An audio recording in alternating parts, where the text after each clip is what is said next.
இது என்னவோ தெரியவில்லை, மதரசா கல்வியின் அகமியம் இன்னமும் இந்த உம்மத்துக்கு புரியவில்லை. ஒரு வித்தியாசத்தை கூட அதற்கு சொல்ல முடியும். ஏன்னா மதரசா கல்விகள் பெரும்பாலும் இலவசமாக தரப்படுகிறது. கல்விக்குன்னு காசு வாங்குறதில்லை. இலவசமாக தர்ற எதுவுமே நம்ம பார்வையில் சீப்பாக தெரியுது. ஆனால் நன்றாக தெரிந்து கொள்ள வேண்டும், இலவசமாக கிடைப்பது ஆக உயர்ந்தது. நீங்கள் அதிக காசு கொடுத்து வாங்குவது அற்பமானது. அற்பமானது என்று வார்த்தை குறைவாக சொல்லுவதாக வருந்த வேண்டாம். தண்ணி இல்லாமல் வாழ முடியாது, சூரியன் இல்லாமல் வாழ முடியாது, காற்று இல்லாமல் வாழ முடியாது.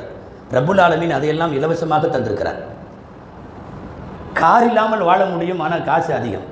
தங்கம் இல்லாமல் வாழ முடியும், ஆனால் காசு அதிகம். உங்களுக்கு புரிகிறதா? அனாவசியமெல்லாம் இங்கே விலை ஜாஸ்தி, அத்தியாவசியமெல்லாம் ஃப்ரீ. மார்க்க கல்வியை அத்தியாவசியம் என்று நாம் ஃப்ரீயாக கொடுக்க போக அவர்களுக்கு காரும் தங்கமும் தான் இழுக்கிறது போலும். காசு கொடுத்து படிக்கிற படிப்புகளுக்கு கொடுக்கிற முக்கியத்துவத்தையும் அதற்கான மரியாதையையும் மதரசாவினுடைய கல்விகளுக்கு தருவதில்லை என்பது மிகப்பெரிய ஒரு சூழ்நிலை.